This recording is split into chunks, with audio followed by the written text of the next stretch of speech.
No heist. But, all right, I'm going to go ahead and get started. So welcome to everybody, and welcome to the amazing and awesome and talented and every superlative that you can think of, Christi Friesen. So I'm so glad to be here. Thanks, Ginger Baby. I am going to just start peppering you with questions. So my first question for you is, what does creativity mean for you? Creativity is your thing. So what does creativity mean for you? That's a good one, because I would suspect that most of us here probably are amused by the concept of creativity from time to time, is just my guess, right? I don't, for me, it's very broad, because I know sometimes people want to like, well, you're not an artist, or that's not a real art, whatever. I feel like anytime you are bringing into existence something that didn't exist before, whether that be a cupcake or a masterpiece, then you're creating. And it can take whatever level of complexity that you want, but it doesn't matter if it satisfies that ability to bring forth something new, then that is creativity. And so in that case, everybody does it. It just depends on whether yours goes towards music or dance or, the fingery arts, or whether it is, in how you decorate your house or how you bake and all that kind of stuff. But yeah, I think it's a necessary part of humanness. So I'm going to agree completely with that, because it is. I wrote about it recently that when every night we have movies that we write and direct, and they're absolutely fleshed out completely. And and so why do we think that we're not? Why do we think we're not creative? And actually, that's a question for you. Why do you think that people think that they're not creative? I love that question, and I have actually thought about that quite a bit. And I have an answer. Whether or not it's a good one or not, it's just going to be my making stuff up as I do. But I feel like, just from observation when I teach my classes, that as we Americans and Westerners have gone through our school system, inadvertently, people teaching and encouraging children to be artistically expressive have been people that don't know about art. And it usually has been like, I'm sorry, Jesus doesn't have wheels. Hippopotamuses are not blue. That doesn't belong there. That tree's the wrong color. So it's a series of trying to get a creative little teeny child to color within the lines, which is not creativity. But because the teacher's never been trained at it, they don't know. They're a product of the schooling system that gave that to them. Most of our kids are going through a lot of their schooling that when creativity does come up, if it even does very much these days, it's more of a series of negative editing than a like, oh my goodness, that is amazing. Now we still get that, but depending on how critical your family or your school system or whatever group it is has been in your early life, will have a big direct impact on whether you think you're creative or not. Because if you listen to those voices of like, oh, I'm not doing very well, you will stop, because all you're getting is the negative impact. But those of us who have this itch to create more than the average keep trying it. And then we get our feedback in other places. But sometimes we have that little voice in our head that's just saying, you're not good at that. You're not doing it right. So that really stifles the creativity. I was lucky early on that my family was creative, and they were very like encouraging. And I was, kind of a bit of a prodigy even back in the day. I remember having like oil painting lessons at 3. That was ridiculous. But, I was just a mess head to toe. But at least I had something going on so young that they felt like, oh, there's a lesson here and a teacher, let's have her. So my whole life has been this series of people going, wow, that's good. So I have never doubted that I'm a creative person, but I was lucky in that my experience was very, supportive in that way. So it's not like you have to have that support to be good at it, but it certainly will impact it if you haven't. So that's kind of maybe one aspect of that, I guess. That makes sense. Does that seem right to you guys? No. I feel like that's something I've run across fairly often in workshops, that somebody just like gives up quickly, because as soon as that self-doubt sets in, that's been put in your head by someone else, you kind of shut down a little bit. But so what do you think is the best way that people can overcome that? What do you tell your students to do, and what do you think that people can do to actively overcome that? That is like such a huge question. And I love that question, Ginger. And I'm sure all of us kind of think about this too. And I've thought about it for a long time, again, because I've taught for so many years in person, and you've got to come up with strategies to help different kinds of people be able to feel like they've had a successful day. And for me, I have like a two-pronged approach. When I teach, and I would also tell this to people as they're making their own creative stuff, is number one, if you're feeling a little unsure, you have a tendency to self-doubt or become frustrated with what you do, set yourself up for success by knowing what you hope to accomplish, so that when you get there, you have that feeling of like, I made a pig, it looks like a pig. Not everybody needs that representational thing, but it may just be like, oh, I was going to do this veneer with crisscross things, and look, it is. So instead of this nebulous, like, I think I want to do a reproduction of the internal workings of the solar system, this big giant thing that you may or may not get right, do these more manageable things with a high success rate, and that builds your confidence. So that's one way. And then in my classes, I am always emphasizing that you can't mess it up. Have fun with it. Don't even worry about it. I try to make that freedom from fear kind of thing, of just like, yeah, let's just see what happens. And what's the worst that can happen? You ruin 20 cents worth of clay. Maybe you messed up a pearl or used some paint, but you got to spend 5 hours away from the laundry and the dishes. So, I mean, really, it's kind of a win-win, so try to just put that into perspective to where you feel relaxed about your end product. Because I think that we have this culture of your value is in what you produce. And so when what you produce is not excellent, then you can feel valueless. So I'm just like, screw it. Make a bunch of goofy things. Who cares? And if they are all garbage, I like to tell my people, just have a little chuck it bucket or a bucket and just throw it in there, and you can come back to it later or bake it and then chop it up and make a mosaic or whatever. Don't worry about it. Just play. So that's a big, long answer, but I hope there's some. No, because I agree with you, is that you get this paralysis. Where you're just so afraid that you're gonna do it wrong. You're gonna waste materials. You're gonna screw it up. Somebody's gonna laugh at you. That horrible teacher in the second grade was actually right.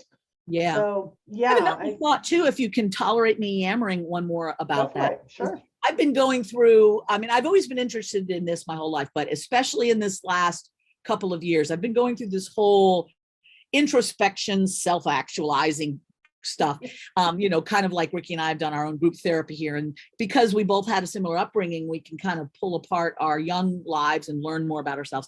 But one thing that I'm learning is that I personally, and I think many artists are in this same category, or people who are creative, if you don't want to consider yourself an artist, is that we have a perhaps more than average need for validation. Mm-hmm. And one of the reasons why we create something is we want somebody to go, wow, that's good. You have value, right? So I know in myself is I am constantly wanting everybody to tell me I'm awesome. So I have chosen a field where I get that kind of validation all the time. And one of the things that I've been trying to do is, number one, figure out where that came from in my childhood and address that, acknowledge it, and kind of rip through some layers down to that, never quite healed wound, which is not easy and that's not fun, but try to heal it from the inside out instead of just slapping protective coatings on top. But the thing I'm trying to tell myself when I feel this anxiety for other people's approval is to stop myself and go, Christi, you are enough for yourself. You don't need someone else to tell you you're great. That's nice. And I'm not going to not need it in 10 minutes, but you have to remind yourself that if you like it and you had fun making it, who cares what anybody else says? Right. But you have to tell yourself that over and over again, because just because we know that doesn't mean we feel that. So it's like it's establishing a new neural pathway of reminding yourself you're enough for yourself. You don't need it from other people as much as we think. So I'm still a work in progress on that, but that's what I'm trying to tell myself and trying to, have that become a part of me now instead of just something I have on paper. Well, I'm glad that you brought up the looking into your childhood thing, because I think that a lot of the stuff that happened in our childhood still affects us. It's nice to say, oh gosh, I'm an adult now and this stuff doesn't affect me. But the problem is it affects your emotions. And this is what I'm thinking, if I can interrupt you, and I'm so sorry. Oh, no, go ahead. This is fine. I had a very artistically supportive family, good family, but my mom just did not flat out like me, didn't, big long reasons. She withheld her love from me my entire existence. So my need for that has been kind of voracious. And it's like you learn how to cope with that before you understand what it is. So your 2 and 3 and 4-year-old self is creating coping skills that you still retain as an adult at a time when you have no clue what you're coping with. So having to like re-examine that and go, okay, I can look at what happened and either forgive or not forgive, depending on your personal journey, and just go, you know what? She was a lady with a lot of problems. She had a screwed up life. She couldn't have done any better. I am not mad at her. But I have to acknowledge that the part of me that is functioning in the world is a direct result of having to have dealt with that before I knew what it was. So you give yourself a break in that sense, and you acknowledge where it comes from without, dragging around like some club to beat people with, and again, this is all takes years and years of like kind of knowing it, but not really inculcating it. And that's what I'm finding now is like when I find a disproportionate emotional response to something, then I go, there's a trigger. Why am I really getting upset? Why did I just bawl when I dropped that thing and broke it? Was it because I, truly am distraught that I broke that thing? Or is it, representation of having been yelled at a lot when I was clumsy or whatever it may be? So whenever you're finding yourself like reacting overly dramatic, number one is probably hormones. So, that too, but, kind of look inside and go, okay, is there something triggering that I can put it into perspective and be a little kinder on myself. So I find that when you do that, what you're doing is like you're taking apart some of the bands that have restricted your ability to be free and unafraid of creativity. So when you can find out about yourself and understand and learn and grow, a little bit more in maturity, you can then open up other rooms to your house of just letting yourself leap through places and try stuff because, that fear goes away. And that is really important because fear holds us all back, and some of us more so than others. But artistry is brave, and some of the people that are willing to really get out there and do something crazy stuff is that there's a sort of ability to be vulnerable that is admirable, because sometimes it might just be garbage. And, I've sure done my share of garbage and we don't always share those garbages. Anyway, that's a lot of psychology, probably. No, it's actually, I think, really important because it's also not the kind of stuff that you talk about a whole lot. I mean, that any of us talk about. It's like, you're at the grocery store and it's, hi, I'm crying because of this. No, we don't talk about that stuff. So it's good to know that other people struggle with this same Actually, that's a really cool thing. I bet, show of hands, if we wanted to do this, is like, how many of us have this perception that everybody else is making better stuff than me? And I thought, that we should probably do, right? We should probably institute, a fuck up Friday or something. It's like, here's the garbage thing I did this week, because I think that would be helpful for people if sometimes I said, look at this. It's atrocious. It's like, that's just, 1 out of 10 are going to be garbage. I only show you the shiny things with the great photography and the lovely juicy candy thing. It's like, but, take a look at this one. Yeah, no, it's not so great. And I think that might help all of us to kind of calm down on our feelings that we alone are not doing well. Cause it's like, hint, hint, we are all sucking a lot all the time. Well, not only are we sucking, because I can't tell you, it's a running joke between my husband and I that you always screw up the first thing you make. Always. The first time you try something, it's always a disaster. Right. So that's why you have to make it 2 or 3 times. And that's really frustrating if you have to do something as a one-off. But luckily we can usually do things multiple times. And by, over time you get better. But another aspect though is the problem of having a creative block. When you want to create, you've got the urge to create, you've got the itch to create, and there's just nothing there. So, where does that come from? And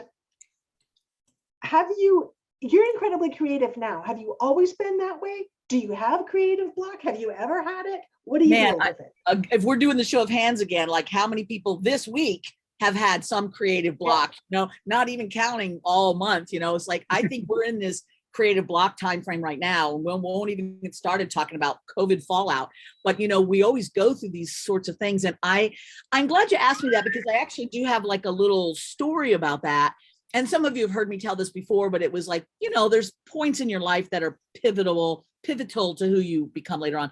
But I've always been creative, right? And always rather assuming that I would always be able to do stuff, right? So my dad was sort of a collector of artistic supplies. So he would bring home reams of paper and silk screen machines and puppetry junk. And, I got to just use it all. So he wasn't somebody who was like, oh, you're wasting. He could care less. We just dumped it in our little downstairs basement and we went nuts. Right. Oh God, yes. I mean, because that doesn't often happen. I have a friend of mine whose parents were very, very almost like checking in and checking out your items, and we're going to see if you use them well, and I find to this day that they are very, they have a hard time in using their supplies because like, what if I mess it up? Right. That would be I grew me. up with just, I think a lot of us, especially if you grew up with, money was an issue and so you didn't have much or availability. I just had everything I wanted, and most of it was scrounging around crap. It wasn't like we had a lot of expensive, but if we were in a jag of drawing, and then there were pencils, so that was nice. But anyway, I remember being probably 7 or 8 years old, and my dad had been really enamored of these. We grew up in North Carolina, and there was a group of potters down on the coast, and we had the same last name as them, and so he was real excited about that. And they came from a similar part of the world as his family. So we went down there a couple different times, had our little field trip, and saw the pottery, and he got to chatting with them. So he decided that he probably was also a famous potter that just had not yet come into fruition. So he bought the kiln, the clay, the glazes, the wheel, all that stuff. We didn't know anything what to do with it. And this is back in library days, not internet days, where you have to go like research books and figure out, well, how do I take a bag full of cadmium and make it into a glaze?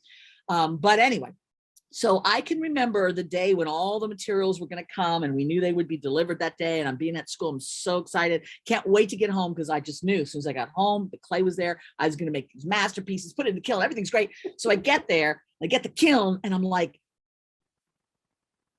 I can't think of anything to do. All I'm doing is mashing it into wads. And I was in tears by the end of the day because I had all of, like you said, I had the excitement, I had the supplies, I had the time, I had the desire, and I had no ideas. So from that moment on, anytime I had an idea, I had like little spiral notebooks and I would just doodle out anything. If I saw something in a book that was interesting, I trace it or draw it or tape it if it was something I could cut out, and just kept track of any idea that happened from then on so that I would never be in that spot again. And I find that that is partly one of the reasons why I have a lot of ideas is, number one, I have trained myself accidentally to be looking for them. So I'm constantly evaluating colors, light, shapes, textures, combinations of things. That's an interesting angle. What if you put that with that? You go to a museum and you go, ooh, that's beautiful. I like that. What if I did, your brain is constantly like evaluating everything for what you could reap in terms of creative ideas. And then I have had the forced habit of scribbling them down. And I have, I don't know, boxes somewhere of like all these little ideas that I've come up with. And so then when I sit down to make something, if I already don't have in my head what I wanted to do, I just sit down and take the nearest handful of stuff and start flipping through that until something goes, wait a second, that one's interesting. I'll flip through in case something else is more interesting, but no, I like that. And then it's like that idea is now in sync with what mood I'm in, and boom, off we go. So that I think is like the way to beat creative block is to compensate before it starts by already having everything that you need to not have a block because you did it when you thought of them. And those ideas come at the most inopportune times. All your screensaver moments, you're driving, you're showering, you're falling asleep, you're waking up, and you have to like make yourself write them down or talk them into your phone or do whatever you do to save them. And sometimes that's maddening because I'll remember it. It's like, no, you won't. You will not. I don't care how clever you think you are. By the time you fall asleep or get out of the shower and your brain goes somewhere else, like there, it's gone. It was the best idea in the universe and now it's gone. So I have to write these things down right away. But anyway, that's what I have found for me that is really helpful with creative block is just, constantly be looking for ideas because the more you are thinking about creativity, the more creativity you have. It's a self-perpetuating, what is it, the perpetual motion machine? It is truly the perpetual motion machine. Well, everything ticks off something else. Exactly. Yeah. So now it's like there's never a moment when I don't have an idea. I've got more than I could ever use in a lifetime, which is a great problem to have, but I am also doing creative things every day. Mhm. A lot of people, like, they have a creative day, and then next week they might have another hour, and then 2 days later they might get Right. a couple. That is very hard because you have to It is stop and hard. start, especially Right. if you have to put stuff away. Mhm. The biggest boost, I think, to anyone's creativity is to have a spot that you never feel compelled to clean. That means nobody's got eyes on, nobody's making snide comments as they walk by. You can close the door or pull the shade or whatever it is, and it can be as messy as you need it to be without anybody else's judgment. Because if you have to put stuff away or take stuff back out, Mhm. that's counterintuitive to the creative process. You have to be able to sit down and go. And when you're done, you wander off, and then it's there when you come back. But because putting it away changes the whole dynamic. Right. So if you can get to that stage in your life of having, even if it's a small spot, like I was saying, I went from a house to a little bedroom here, which is fine because there's a beach down the street, so I'm not complaining.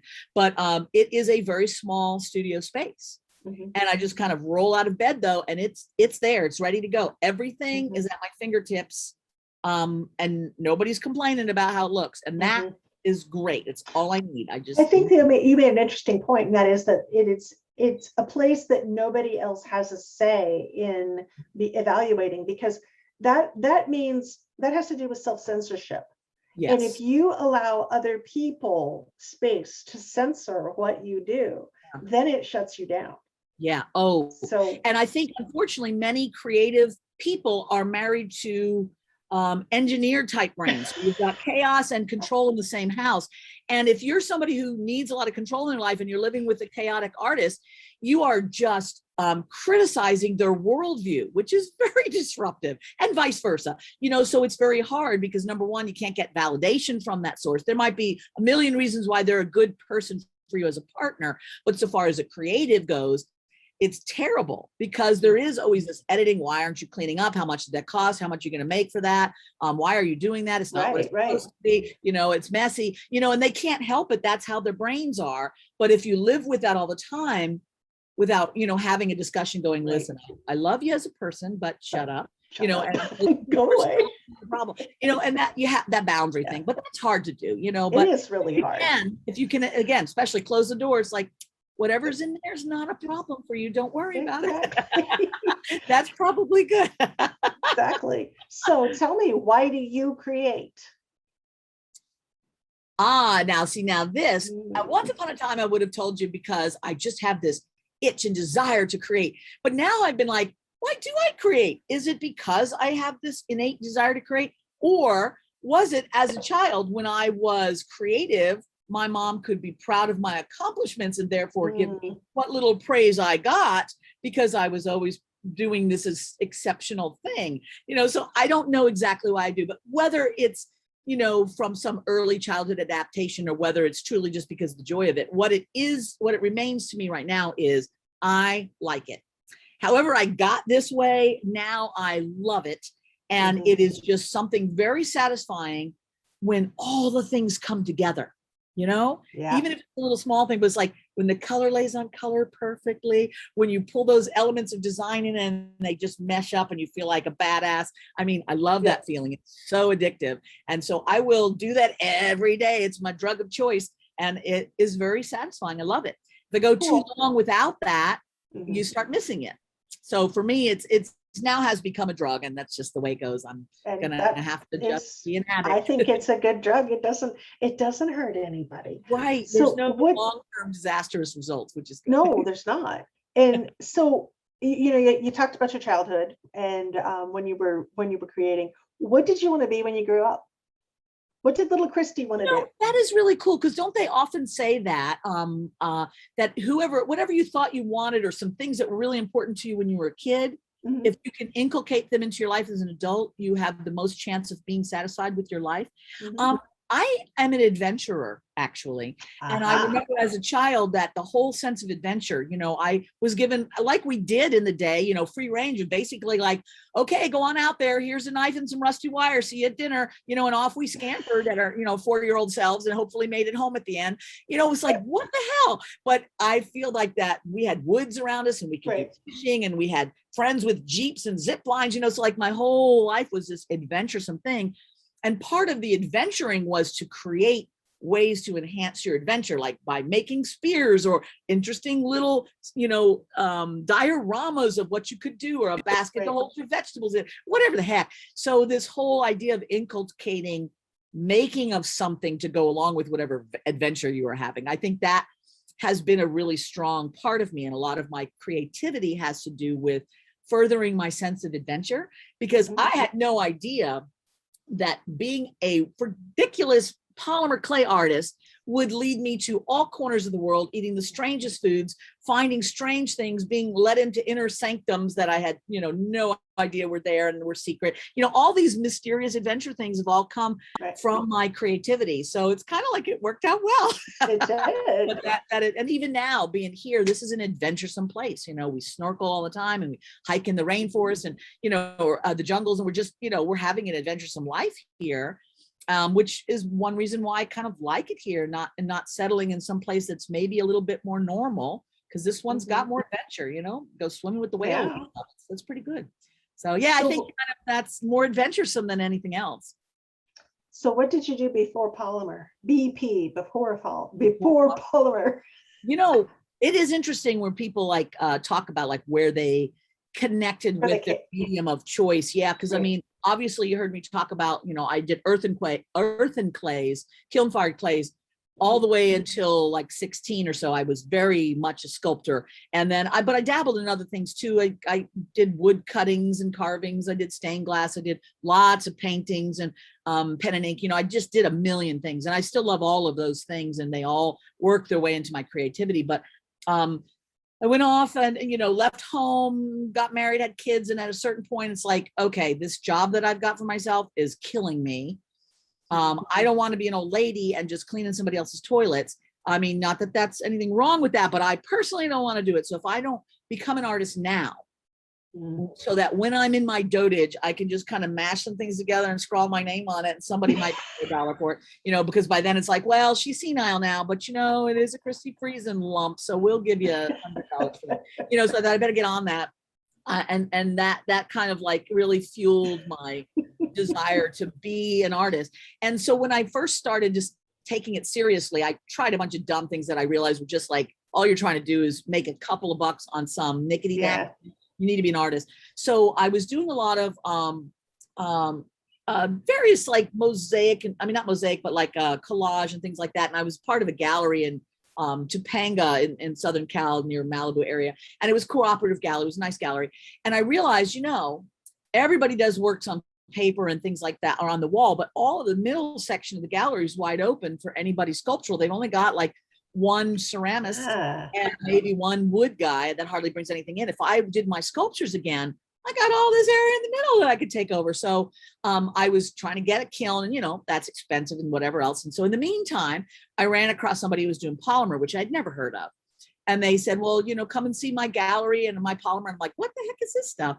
And so I picked up a book at the time and a couple of bars of clay, went home, and I really wish I had saved it. They were just the most god-awful garbage pile. Everything was every color you could possibly put together in swirly piles of goo, but I was like so enamored of this stuff, and I just made everything I could for a few months until I started getting better at it and realizing it's like, you can put beads in this, and so that just one thing led to another. And it just kind of turned out to be something that was very fun. And I was putting them on like large vessel. I remember I had some big vessel and it was covered with sea turtles crawling all over it, and I brought it to the gallery, sold right away. And so it's kind of like, okay, this is good. And then 2008 hit and the bottom dropped out of anybody buying art for any reason.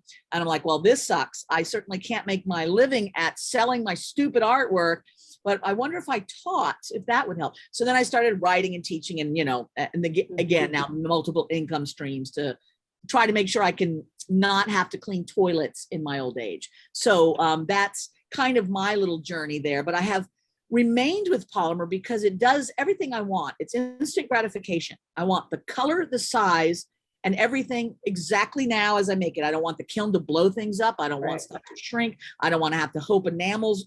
I want it to be what I want. And now I've incorporated epoxy clay because that lets me stick things in that I couldn't stick into polymer. Right. So I'm a happy camper now because I can paint on stuff. I can stick stuff all over the place. I can stick it onto things. I can make it as sculpture as I want. And I am just queen of the world, baby. because I am just having a blast. Until the clay shortage really screws us up, I think we're doing all right. And it's been fun. It's been a wonderful medium, and I just love it. Love it, love it, love it. I think you're not alone. I think we all feel the same way about it. So the year of 2019, you traveled the entire year. You just went from place to place to place and drug your big, gigantic suitcases around. And Yes. I know that you, every now and then you would crash certain places. I know at one point you were crashing with your sister who lives like 50 miles from me. And then you were, all different, wherever you could land. Oh, So yeah. you didn't even have your own space. So how did you cope? How did you That cope was with that? really weird. I mean, like many people, I decided, to separate from my husband, and, and needed a change of pace. And I thought, we're selling the home and kind of busting everything up here. What if I just was on the road for a year and I just went from person to person, taught workshops? I mean, I have people all over the world, so yeah, I can do that. Then I don't have to figure out where I need to settle down yet. Because, I don't want to make that kind of a life choice coming right out of something emotional. You want to kind of think about it for a bit and see, well, where do you want to be? All that. So I thought, okay, I could string this together. I've lived out of my suitcase before, like a month at a time. And let me tell you, a year at a time is different than a month at a time. But I remember it being very traumatic because I was putting stuff in storage. So first of all, I had to go through all my entire, however old I am now, close to 60 years of existence, and decide what was going to be in storage for me when I came back to the world here, and then which ones I had to get rid of. So that was like half the stuff that I got rid of, which that was an interesting purging. And then I had to go, okay, I have 3 suitcases, a carry-on and 2 suitcases. My entire universe has to be in those 3 suitcases for the next year. Wow. I definitely have to bring with me like a little mini studio, because I will be touching down at my sister's, my brother's, so I'll have some time to create. I better bring some stuff with me. So I packed up, everything. And then I thought, oh, shoot, because I'm teaching, so I have to bring the stuff for teaching. There's quite a bit of supplies involved for that. You have to bring clothes for various weathers, and by the time you kind of got that all filled up, it's like, you know what? This pile of things I thought for my studio, I'm gonna have to pare that down smaller. And so, went through all that, repacked, and it's like, this still doesn't fit. So my little studio went, for the next year, I had a Tupperware box that was, sandwich size, a little bigger than a sandwich size. It's like everything for me personally. Now I had tools and things that I was teaching for all the classes. So I had clays that were all over the world. As I got to different places, I had the basic tools. But so far as all of the little bits and pieces that I add to my creativity, because I'm a big adder of things, it was all in one little Tupperware. And there was a few days of crying about that. And then I just thought, you know what? Screw it. The universe is just going to have to provide. So that's the way it goes. So I had my little Tupperware thing, got it all done, took off on the road. And oh my goodness, did ever the universe provide. If ever you doubt that you could handle life out of a suitcase, because there were a couple of places where I left one of the 3 suitcases behind because I was going to places with cobblestones and mountains, and I'm not carrying 3 suitcases. Don't try to go to Europe with 3 suitcases. You will regret it. So, and I knew that already because I had done that before. So your life just gets down to this small thing. And I thought, the very first place I went, and this is so life affirming, thank you, universe. The very first place I stopped, I ran into a beading friend of mine, and, she invited me over to her house that afternoon before I taught the next day. And we had a great time chatting. And she was in the process of paring down her studio for other reasons. And she goes, oh, are you okay? Well, I get that. Well, here, come over to and she had amazing beads, let me tell you. She goes, come on over to my bead stash and just take whatever you want. I'm like, what? She goes, yeah, I'm going to be getting rid of most of this stuff anyway. I'm like, sure. So, she had like 1,000 billion beads. And luckily, I didn't have room for 1,000 beads. I could take 3 tubes, maybe 4. But it was nice to kind of go, okay, I could fit 3 more tubes of beads in somewhere in my suitcase, and that was like affirming that you're going to find stuff. So as it turned out, in the course of that year, as I would find things, because I was just in a gathering mode. When I went to southern France and went to the flea markets, found all kinds of stuff. When I went to Australia, same thing. You're going to these places, you're finding stuff. I ended up sending things back to my sister's house, right? Because that was a known destination. And it was 25 boxes of things. And we're talking big boxes of things, everything. Oh, I found so much stuff. So you'd keep 1 or 2 items to play with and then go, I'm going to be able to use this all when I touch down. And it was stuff after stuff after stuff. And it was just so encouraging to think there's never what it taught me was a couple different things. Number one, just have faith that things are going to work out. But number two is, as a creative person, we got the hoarding down. All right. We got that. We know if we like it, buy 4 of them, and put them, label them in a box that you'll never be able to find again. But we got that. What we don't got is using the damn stuff, because it's like, well, what if I can't get that again? I'm here to tell you, you may not get that, but you'll get something just as good or better. So take that stuff out and use it. Get it out there, get it in things, use the good stuff too. If you have something, oh, I can't part with that, okay. But try to part with as much as you can, because it just increases not only the beauty and complexity of your work, but it also puts a little bit of your soul and passes it on to the next part of its journey. Because this is something you love. Now you're putting it in a thing which imbues it with that love, and it's going to go to someone who loves it. It's a good thing. It's a good thing for those stuff. So I still have to tell myself that, because I have a tendency to go, ooh, I can't part with any of those opals. Like, you got 20, you can put 1 in there. Come on now. It's like things like that. It was good. Anyway, so it was a good experience and good learning. And it was nice to see how much stuff people had, or that I came across, on the risk of talking too much. What a surprise. One of the things that was so exciting to me is I have a friend in Italy, and she used to be like a tour guide in Venice, and Venice was one of the stops. I was doing a workshop group in Venice, right? And she said, oh, when I went to her house, she showed me, she goes, I got to show you something. So she shows me, and this was, beach glass, but it was from Murano. So it's Murano glass that had been chunked into the ocean when it broke or whatever, tumbled and brought back to this secret place. And I'm like, so she gave me a couple pieces, which was so kind of her. She goes, well, when you come to Venice, I'll take you there with the group. I'm like, so she did. And it was a place you would never in your life find it. It was just like, you wouldn't know that beach glass is there. It's, as far as I know, it's not on anybody's radar. But she knew it was there. And I got a bag this big full of tumbled Murano beach glass. It's like, what a treasure. I mean, it cost me $150 to ship it back to the States, but worth every dime. And it's like stuff like that. Now that's going to fuel my creativity for the rest of my life. Just those treasures. I'll be able to share some, but I'll keep the best, and put them into things that it's exciting. It brings the experiences and the adventure that you've had back into the creativity, into your day-to-day, into sharing, because then you can tell the story, which is what being an artist is all about, is sharing stories, what makes you tick, what's inspired you, what's in it, and why, all those kinds of things. So it's very exciting.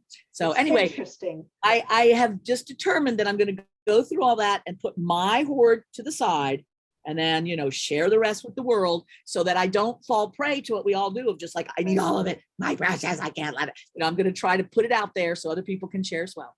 But anyway, so one little treasure. No, I think that's fantastic. And it's interesting that you mentioned story, because story is something that we've talked about quite a bit in this group.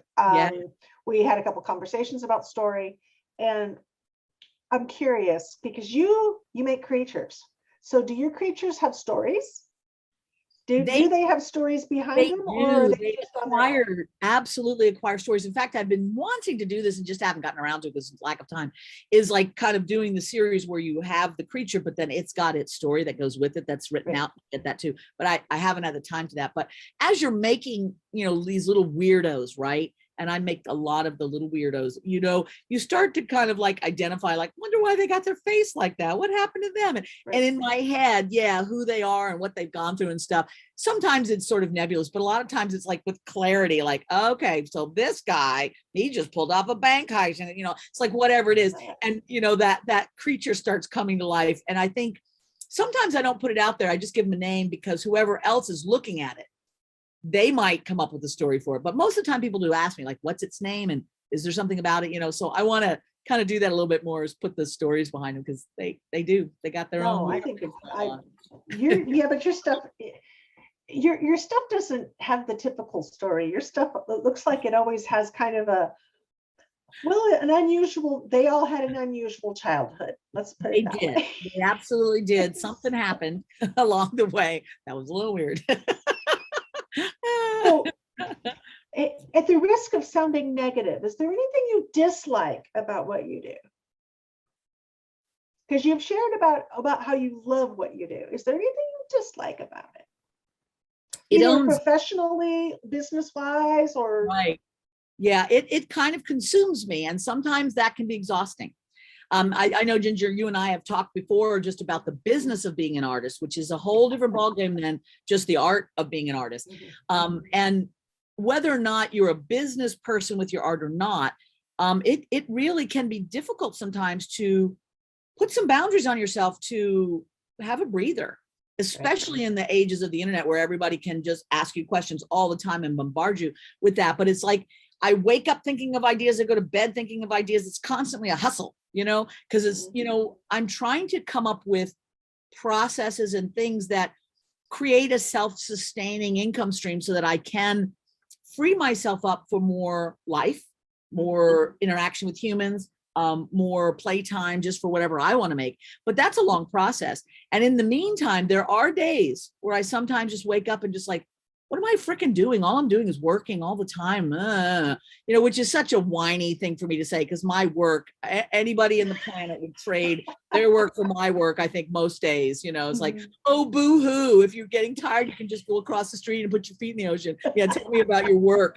It's like, and you're taking a nap during the day, so shut up, Christy. So I get it that I'm being whiny, but it can kind of feel overwhelming. So I do unplug, if I'm feeling like I'm getting a little bit too used up, I'll, pull the plug on internet for that day and just go, I'm not going to answer anybody today. I'm just going to turn on my stories and make something and just chill. Or Ricky and I, my brother and I, often go and we'll just go down and have sunset here lingers for an hour. I mean, you go down there and you bring something to eat or drink and you just watch it, and you're there for an hour and a half while it becomes sunset, because we're almost on the equator. So you get an awful lot of sunset in your sunset. So we'll do that at least once a week. And then usually on Saturdays, we'll take off and go snorkeling or whatever. So I really try.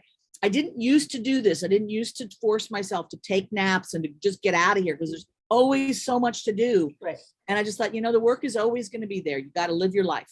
And so we do that. We try to get out and go do something. When I eat dinner, we sit down and we talk or we watch something, and take that time. Never used to. It was always like gobbling while you're doing everything. And that need to constantly be on top of everything, coming up with everything, handling everybody's needs and all that stuff, that can be overwhelming. So I would say, as a negative, that's probably the only thing I would say, is that it can become a monster. But I am learning tricks to keep that monster as a companion and not a devourer. So, and I probably should tap your brain on that, because I could use some strategies on that. So couldn't we all? Yeah. What do you have coming up? What's next for you? What are some things we can learn about? You know me, I've always got some kind of crazy nonsense going on. And I just got finished with what I thought was a pretty good concept. It was called the Creative Nurturing Week, Creative Nurture Day, sorry, where it was just sort of an unplug from new projects day and work on something you were already working on while we chatted. So that was a lot of fun. And we did talk about some of these things. But starting actually this weekend, I'm inviting people into this new thing. Last year, a lot of people were like, let's do Halloween. I'm like, oh, okay. So we did a Spooky Silly Weekend event. And this is the year 2 of the Spooky Silly Weekend event. And that starts this weekend. The main stuff is next weekend, but I have my first live chat or whatever. So I'm in the process of getting that group all squared away. I'll start inviting people in later today and tomorrow. So if anybody's interested, it's like $45, and you'll have 4 projects of a wacky Halloween nature. And it's very interactive group. There's a lot of sharing, and there's prizes, and there's blah, blah, blah. Anyway, so that's what I got coming up.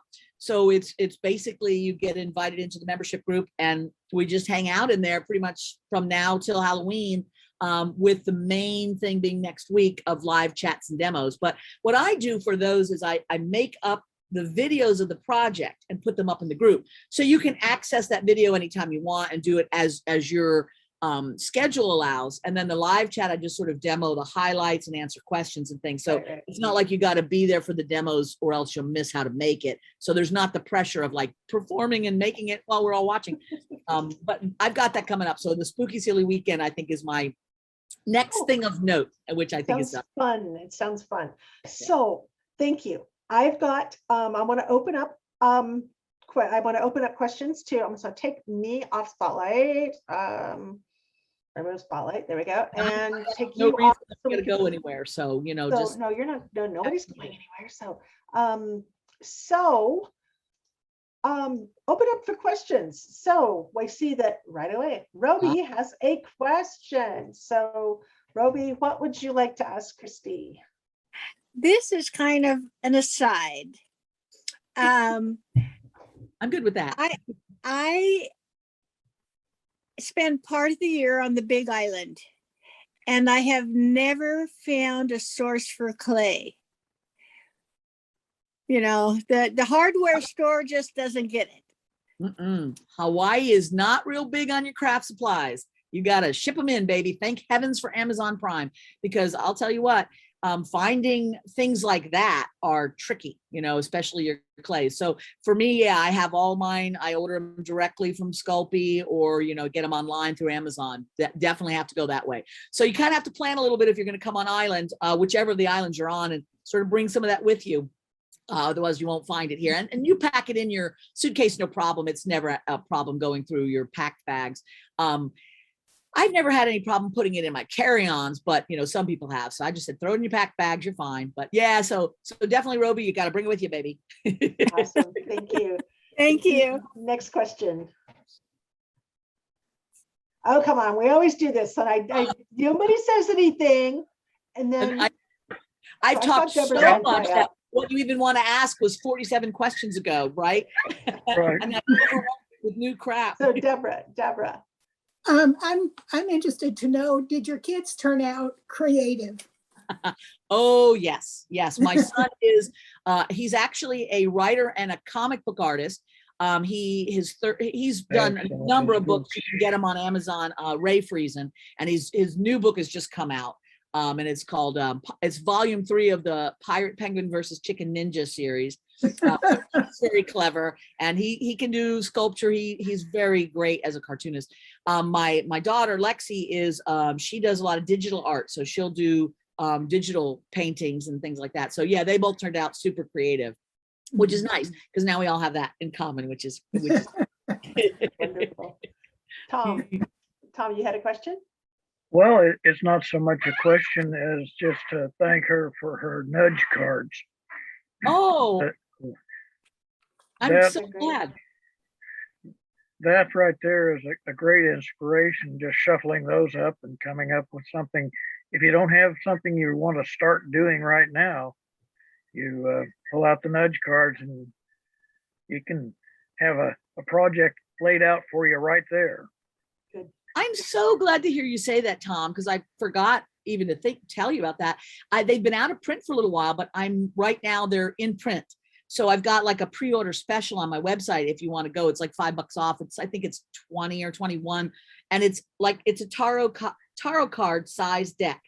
And it's 3 categories. And so you've got your motif, your theme, you've got a palette, and you've got a technique. And like Tom was saying, you just flip them over and it's like, oh, I guess I'm doing forests and I'm using Makumegane and I'm doing a complementary color scheme. All right, I guess that's where I'll start. And being artists, we can cheat. If we go like, well, I don't want to do that one, I'll pull a different card and see what I want.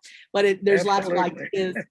Yeah, just like some pictures and some like, what about this and what about that? And have you thought about this and what about that? So they are kind of a good little help, I think. Thank you for that. I'm trying to work on making it as an app too, so that you could just, ooh, that would be a great app. Ding, ding, right? So I'm working on that one. Good idea. Good idea. But thank you. I'm so glad you like it. But yeah, if you're interested, now's a good time because the price is cheaper for now than it will be. So great. They don't have them in my hands yet, so there'll be a couple more weeks before I get them. But if you don't mind giving me money now with the hopes that I'll give you something later, then I'm all fine with that. And what's the name of the website? Where do we find the website? Just my name, ChristiFriesen.com. Yeah. When I post the video, I'll put a link on there to make it easy, but I'm sure you can find her. Yeah, you just Google Christi Friesen. You'll fall in some part of my universe trap. Don't worry, you'll find me. So who's next? Well, Gillian? I have a friend at work who is, I've just discovered today, a really good artist, but she's very, very timid. Ah. And I'm trying to get her. She does pencil drawings and she will not work in color, although right. I think she'd be really good at it. Right. because she's afraid of destroying. Them up. Yeah. Yeah. You know what you could tell her?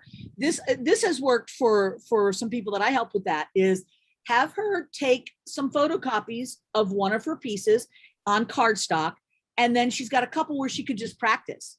And so then she could do her pencil over the copy. So the original is good, safe and sound, and she can kind of play with how does that work and what would it be like if I put paint on it or this or that or the other. And it might give her a little bit of a feeling of experimentation where there's nothing at risk.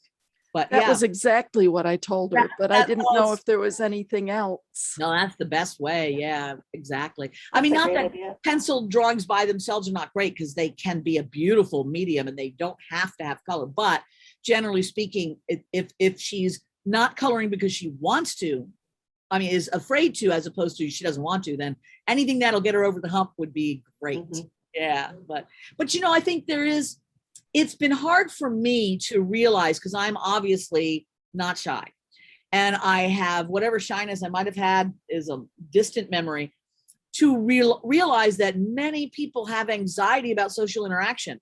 I mean, almost to the point of crippling in many cases. And I have been oblivious to that most of my life, but my kids suffer from that more than I ever knew. I think I just bullied them into just interacting, but their default setting was kind of like, I'd rather be in the shadows, thanks very much.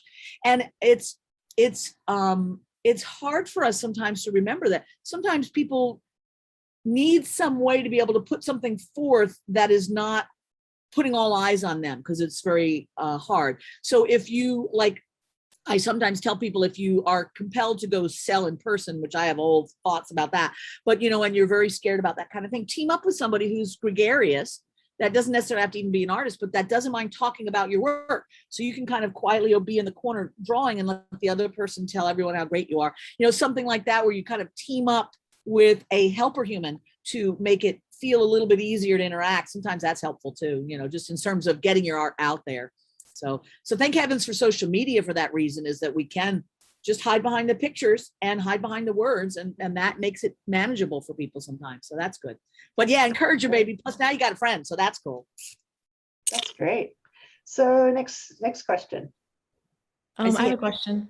Yep. I wanted to know, in your little travel kit, outside of clay and normal tools, what were your top 3 things that you brought? Ah, very good question. I love that one. Well, we're not going to count epoxy clay because that's my other clay of choice. So that one was there already. But what I had in there is, I like very unique found objects. So I had a handful of just weird crap, you know, vintage jewelry bits and strange hardware things and odd shell bits. So I'd have a little category of weirdos, weird stuff, oddments, you know, that. Pearls, because I'm a pearl fiend and I need my baroques, I need my sticks, I need my keshis, I need all the pearls, and I gotta have pearls all the time, and head pins, because I use head pins not only for decorative pieces, I use the top part of the head pin for decorative things, and I can use that bottom half of the wire sometimes for loops and stuff. So it's a very necessary item for me to have an assortment of silver, you know, sterling silver plated and gold plated head pins, and a few of the grunge metals too, for when I'm in a grungy mood. But those would be kind of like my 3 must-haves. Good. Good Next question, Sandy. Well, would you, Ginger, post the information for her upcoming? Oh, yes, I'll put that in So there. that we don't have to search for it. Do we have it right at our fingertips? You mean like right now in chat? Exactly. Oh, fantastic. Well, thank you, That would Sandy. require me typing. Would I somebody know. would somebody like to type it in? It is ChristiFriesen.com. Yeah, Yeah. baby. That'll get you everywhere to everything. And the other thing that I would mention is that you can just also go to my profile page on Facebook. I have a billion post Facebook pages for sure. And but they all kind of circle back around to the ChristiFriesen.com or the Christi Friesen profile page at some point. Everything gets up there eventually, you know. So if you scroll down through that, you'll find the nudge cards, you'll find the spooky thing, you'll find all that stuff on my profile page too. So, but other than that, yeah, the both of those take you back and forth. So that's pretty good. Okay. And I would encourage anybody who's thinking about how they want people to interact with them, whatever you do, whatever social media you choose, and I got lots to say about that, which I won't today, but make it be your name. Don't get clever. It doesn't need to be Raven's Vomit Studios or whatever. Just make it be your name. That's how people want to find you. That's what they'll remember. They don't want to think of the third thing, make it your name. Because especially if your name is fairly long, do not Right. come up with a name that is really long, because then you can never put them together, because you can never be the Blue Bottle Tree Ginger Davis Salmon, because it's too freaking long. Speaking Right. from experience. I don't know how that you would know that, perhaps. Well, one time back in the early days when I was creating my things, I thought, well, I need to have a separate website. This is back when websites were a thing. A separate website just for my art, as separate from my teaching and my product line and stuff, so that when I'm approaching galleries, I can direct them to my fine arts line instead of like also them seeing ghoulies and powder. So I created a site that was cfart.com. And you can see how that was a problem. I got rid of the CF art really quickly and made it, Christi Friesen art, because the F art was not that helpful. But anyway, so do think, write it down, make sure that you are seeing what it looks like written down. Because sometimes when you put all the words together and you don't have the capitals in between, you'd be like, oh, I didn't want to have boob in the middle of there. I better fix that, or whatever. So yeah, write it down. That's good advice. We did have a question chuckle about that. It lived for a couple of days out in the world, and then we all laughed our butts off and said, nope, we can't do that. Off it goes. There's another question. Oh, come on, guys. I'll I'm ask. looking for something on page two. I have another one. Okay, go for it, Amy. Yeah. I want to know, whenever you said you taught a workshop in Venice, when you were teaching in other countries with other cultures, do you find that you have to change your teaching style because of different cultures, or do most people learn the same way? That is an absolutely wonderful question, actually. And I have taught in some pretty unusual places. Now, the Venice one, I did two things. I have a group in Italy that my friend is part of, and I've taught there before. I love teaching the Italians. They are my kind of people. There's a lot of hand waving and talking all over the place and eating and drinking, and we just get along great. My teaching style there is like, let's do whatever we want. And they're all like, yes, let's. But that approach in Japan is extremely stressful for Japanese. And I almost was not invited back to Japan because my person that I met there who helped me teach, we luckily became friends. So she was able to tell me, because otherwise I would have never known if we hadn't become friends. I thought it went great. Everyone was smiling and thanking me, and everyone looked happy. And then she told me afterwards, she goes, I almost didn't invite you back because the first time was such a disaster. And I'm like, a disaster, you say? And I said, why? He said, well, you were giving them choices on color and different sizes. They could use whatever things they wanted. They were about to kill themselves, because in Japan, the culture of creativity, and this is a broad generalization, but the culture of creativity is there are sensei, there are masters, and you are a student. And the way that you become a good student is to mimic what the master shows you perfectly. There aren't many innovators. There are a host of amazing craftspeople, but they recognize that the people who can create new ideas are rare. And so they are very content to show their level of creativity by how well they are following the directions to do what the master shows. And of course, being an American, it's like, you can do this or not, or you can change it that way, or we can, that was not working for them. So once I was able to go, they want to know exactly. I mean, they have charts with little millimeter and little everything. How many millimeters of blue to green did you use to get the exact color? They needed all of that. And they were very happy when I'm like, we use 5 of these and 2 of those and these 2 pieces of clay to make this color. And we're going to put these beads in. They wanted some choices. Like once we got everything done, it's like, and now you have a section here that you can put 20 beads in. You may choose those beads. And they're like, great, thank you. But then they had, some leeway there and they got some creativity. But most of them, and there's a few that are creative in the Western sense of that, most of them were like so much more content when they were told exactly how to do it, which goes against everything that I am. And so being able to conform to that was very tricky, because even when I think I'm doing that, I am not even close to the way a Japanese person would do that, because my gal kept telling me, nope, Christi, stop. You're doing, no, don't do that. They can't, like, okay. But, that was the most dramatic change of approach, in that culture. Most of the other cultures were Western, I haven't taught, besides Japan, everything else is sort of Western based, Australia, Europe, that kind of thing. I haven't taught in Africa, South America to know what those kinds of places might be. But Japan was definitely very, very different. So I've been back maybe 5 or 6 times. And, I've got a great group of people that are excited each time I come, and I'm getting there and learning how to do it the way that they find the most helpful. But yeah, that was quite a big challenge for me. But luckily, most of the time I can just wing it. Everybody likes that. So that's good. But yeah. Next question. Have you That was- taught in China? I have not, Gloria. And I think the Chinese mentality is so different than, and again, broad generalizations, to the Yeah. Japanese mentality. They're very, very different people. Yes. And there's a big history of creativity in both places, but the creativity is very different. And I do think that the Chinese view of creativity is it's a lot of business oriented, like you make something because there's a reason to make it. You're accomplishing with it, as opposed to pure expression, although there is that. But I think they're very good as a people in being able to see and translating and to be able to do that. But there's a high level of creativity there. But India and China are 2 places I would like to go, because there's a large culture of creativity. India. I have absolutely no idea what that would be like to interact. So it's on the list. I'll get there eventually, but no, not China yet. Okay. Yeah. All right.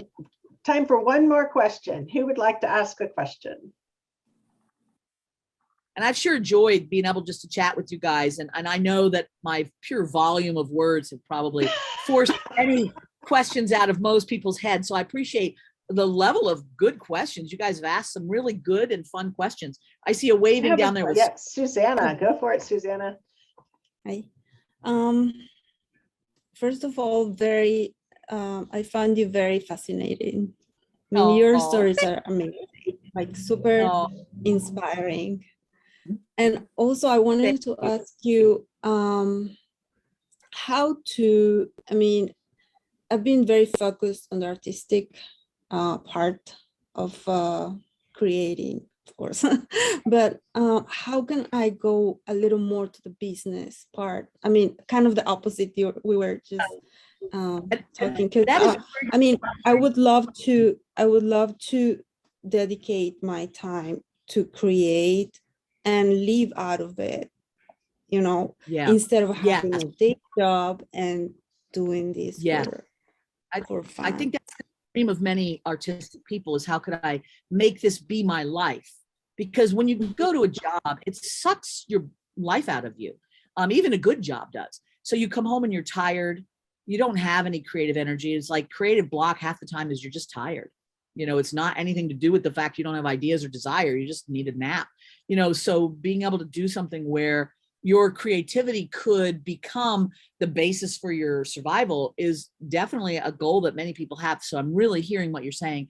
It's a huge topic, as you would expect. And I'm sure Ginger has had stuff to say about that too. I'm actually in the process of making a couple different courses that are covering some of that aspects of, like, how do you transition from making to being able to show your work and get a following? How do you deal with some of the business stuff? So I am working on a few courses for that you just would be able to buy the course and watch the videos and that kind of thing. So I've got more to say about that. But the short version of that is that the key right now, doesn't matter what came before, we don't know what's coming next, but the key right now to getting yourself positioned as a creative person to make all or part of your livelihood in what you create is to sort of make a reality show of yourself in that sense. And you can share as much or as little as you want, but it's all about the social media and the exposures. Like, you have to decide what part of your creative self you're going to share with people. And then you have to share it all the time.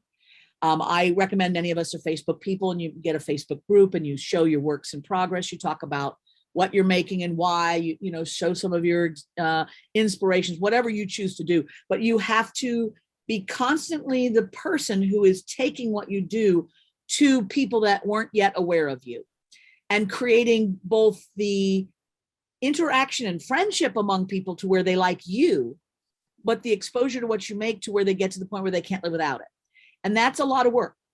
It's not hard work. It's not bad work. It's not even boring work, but it is an extra hat that you would wear as a creative. And if you can team up with someone who will do that for you, that's amazing. Most of us aren't in the position, either financially or otherwise, to devote a full-time social media person to that.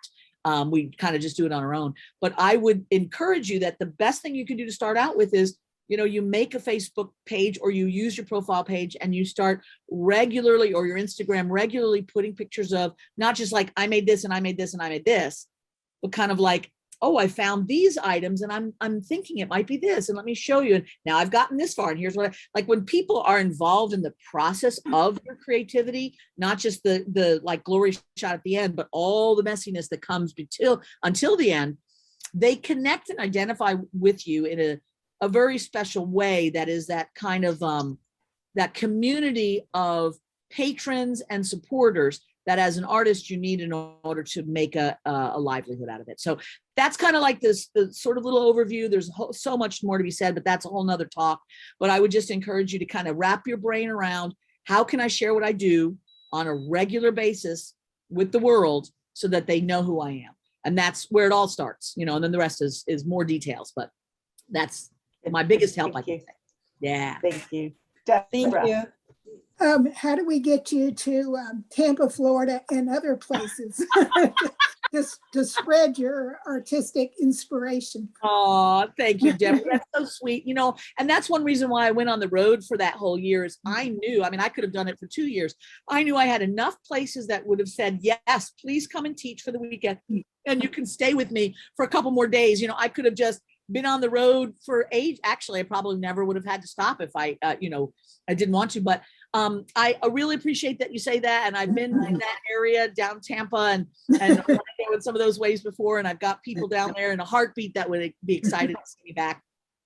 Honestly, that whole time of my life where I was on the road all the time and teaching on the road, I feel like that's probably pretty much over. I know that's really sad for me to say that, but I feel like, that was really, I was on the road for 10 years or more. And that was a really great part of my life. But I am really finding now that I am here and I've been forced to stay here because of COVID, that I am realizing how much I kind of needed this. I needed to stay put, because when you're on the road, you have to keep hurrying up and finishing so you can run off and then come back and put out fires and run off again. And I'm finding that I'm able to do some things that I've been wanting to do for a long time in terms of sharing with the community, putting together classes and courses. So a lot of what I'm going to do from here on out is unfortunately going to be virtual, but I know that I will be traveling again, and I will land in places in Florida is more likely than many places to land in. A lot of creatives and a lot of friends down there. So I can't tell you when, Deborah, but I sure appreciate that you like me. That's very kind of you. You can come stay with us. Yes. You got it. I'm writing you down right now. So it's like possible guest house. Deborah got it. Ooh, But this gives us an excuse to come to Hawaii. yeah. I'm working on that. I've had this little idea of making like a creative compound over here, and it hasn't formulated yet because, as you know, it's not cheap here. But if I could come up with a way of having a place where I live, but it also had several other available bedroomy things so that people could come for a week of a creative Maui immersion. That is something I'm trying to put into motion. So I'll keep you posted on that. But I want to share this with. It's a special place, and I really want to share it with people. The creative vibe that you get here of being able to kind of unplug and just get in sync with this spot is very nice. So yeah. So if I can't come to you, hopefully I'll drag you out here to meet one day. Well, I Okay. want to come. I want to go. Now you got me. Start hooked up. I want to go. your Maui jars. Just put your jars in there. Keep throwing change in, because by the time you fill it up, I'll have it all figured out. Sounds like a plan. Sounds like a plan. All right, guys, we need to wrap things up. So thank you so much, Christi, for being here. Thank you for My telling us all this wonderful stuff. I am absolutely impressed, absolutely thrilled. It's been a wonderful, wonderful pleasure. time. So thank you so much. And I'll see everybody later. Yeah, thank you guys. I totally enjoyed it. Thank you all for always making me feel welcome and happy. And I'll look forward to seeing you all online here and there. So yeah, Yep. happy creating. Mwah.